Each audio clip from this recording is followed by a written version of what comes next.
Welcome to a successful classroom. This is the second video in the ScriptEd volunteer training series.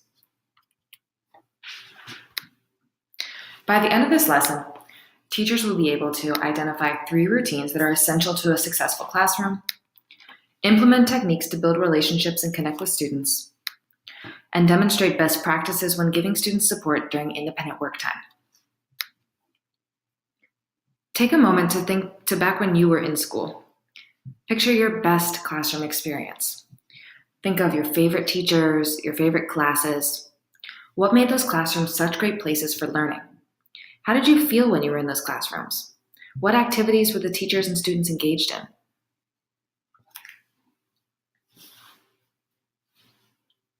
For many of us, when we think of successful classrooms, we think of teachers who were planned, prepared, and used every possible minute of learning time well. These teachers knew us as individuals and genuinely cared for our success. They believed in us, coached us, and pushed us to strive for more. These classrooms were fun, engaged learning environments. Unlike the boring lecture-style classrooms, these classrooms were made learning interactive and enjoyable. We were encouraged to want to continuously learn outside of the class and to build upon the tools and information given to us. There are just 3 key ingredients that teachers can use to develop the successful classroom we just described. 1, establishing strong routines. 2, building relationships. And 3, being supportive. Let's start by discussing routines. Routines are super important to creating consistency and urgency in the classroom. Clearly established routines that students do every day in the same way will mean there's no confusion about expectations and as much time as possible can be spent on learning. Here are 3 sets of routines you'll want to establish in order to have a really successful classroom: entrance, in-class, and exit. During each of these parts of a class, you want to make sure you already have set routines to provide a clear and dependable structure for your class. Let's talk first about entrance routines. An entrance routine is all of the activities students need to do immediately upon entering class to set themselves up for success for the day. Take a moment and look over why entrance routines are important and some examples of them.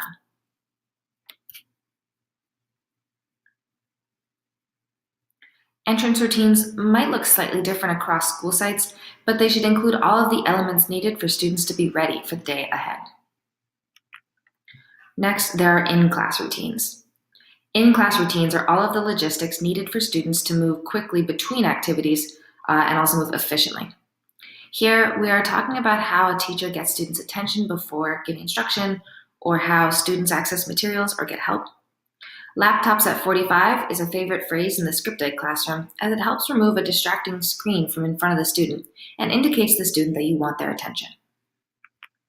Finally, we have exit routines. These are all of the activities that students need to do before exiting the classroom to wrap up the class in a productive and efficient way. You'll need to think about how students are saving and submitting their work, shutting down and putting away technology, and completing their exit ticket for the day. Again, routines are all about urgency in the classroom. Classes go quickly, and you need to use every minute wisely. Additional techniques for supporting urgency in the classroom include giving lots of deadlines and reminders to students. For example, if students have 10 minutes to complete a task, give them a 5-minute reminder and then a 2-minute reminder. Planning which routines you want to use is only half the battle. In order for the routines to be successful, you need to communicate them to students and teach them what the routine is and your expectation for it. It is important to have clear and concise directions so that students know what's expected of them. Take a look at the examples on your screen. Which one is more clear? The example on the right doesn't give the students much direction. Where should they sit? What should they do when they sit down? It doesn't answer these questions. The example on the left gives students more specificity in what is expected from them as class is beginning. Let's move on to the second key ingredient for a successful classroom: building relationships. Building relationships is super important because, like Rita Pearson says in her TED Talk, if your kids don't like you, they aren't going to learn from you. It's important to build positive, productive relationships with all of the students in your classroom. Building relationships with your students create a positive classroom culture. So, how do you build relationships? Here are some important ways. 1, Get to know students' names and greet them by their names daily. This shows a student that you know who they are and recognize them as an individual, not just another face in a classroom of students. Take an interest in your students. Ask them what kind of music they like, what TV shows or cartoons they're watching lately. Our students are so diverse and have lots of interests that might surprise you. Let your students get to know you. Share your interests with them, offer to listen to their music and share your favorite music with them. Talk about your hobbies and interests. Set boundaries and follow through. Setting boundaries means keeping in mind that these are young people who are still growing and learning. They need to know what behavior is expected of them, and you are there to help them operate within those boundaries.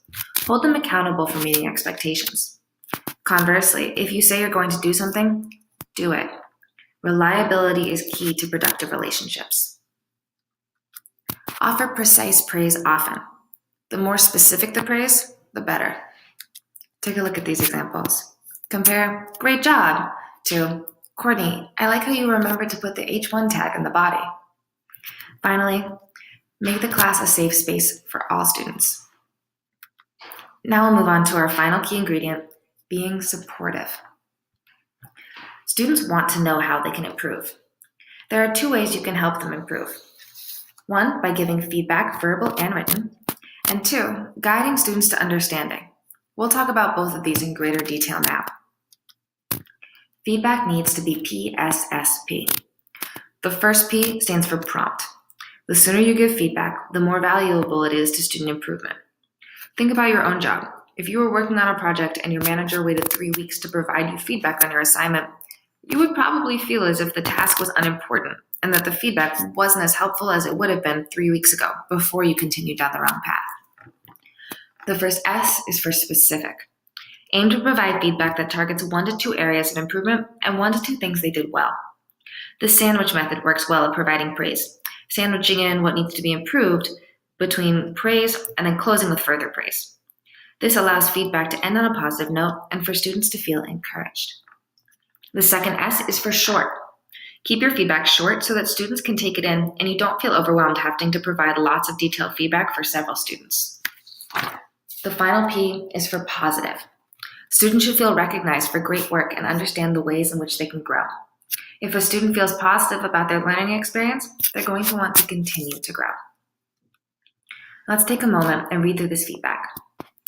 Gary, I really like that background image. It looks like you put a lot of thought into making it transparent, and I can still read the words on top of it. Next time, I'd like to see you add even more contrast between the image and the text. Do you think this was good feedback or no? If you said this was good feedback, you are correct. This feedback is very specific and short, and it provides the student with a clear area to improve on for next time. Now let's read through this example. Yeah, that looks great. I really like it. Keep going, dude. Do you think this was good feedback or no? If you said this was not good feedback, you are correct. First, the teacher doesn't address the student by their name, a missed opportunity for relationship building. Second, the feedback is not specific. What did the student do great? What does the teacher like about it? Finally, the teacher doesn't indicate any areas for the student to improve on for next time. Let's turn our attention now to guiding students to understanding. When students are working independently, don't just leave them alone. They will rarely ask for help at first, and some might never do so.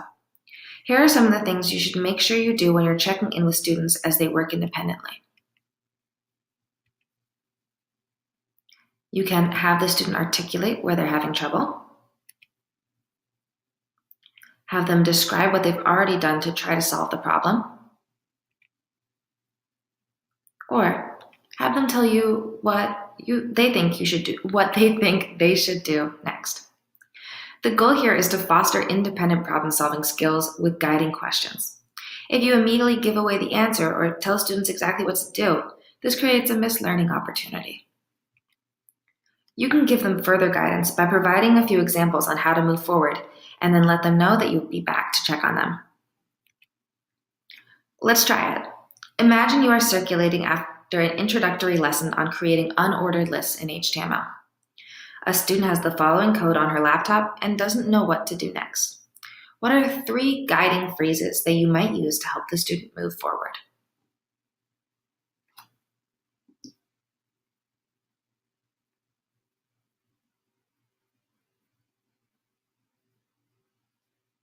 Here are some examples of guiding phrases you might have developed. Where are you having trouble? Tell me what steps you have taken so far. Or explain to me what you're trying to do. Finally, let's remember that the most important element of a successful classroom is that you are all having fun and enjoying your time together. If you're having a good time, your students will have a good time too. You and your students will look forward to your class if it's fun and enjoyable. That brings us to the end of the second video of the ScriptEd Volunteer Training Series. Before moving on to the final video, Who's Who in a ScriptEd Classroom, please take a few minutes and complete your exit ticket.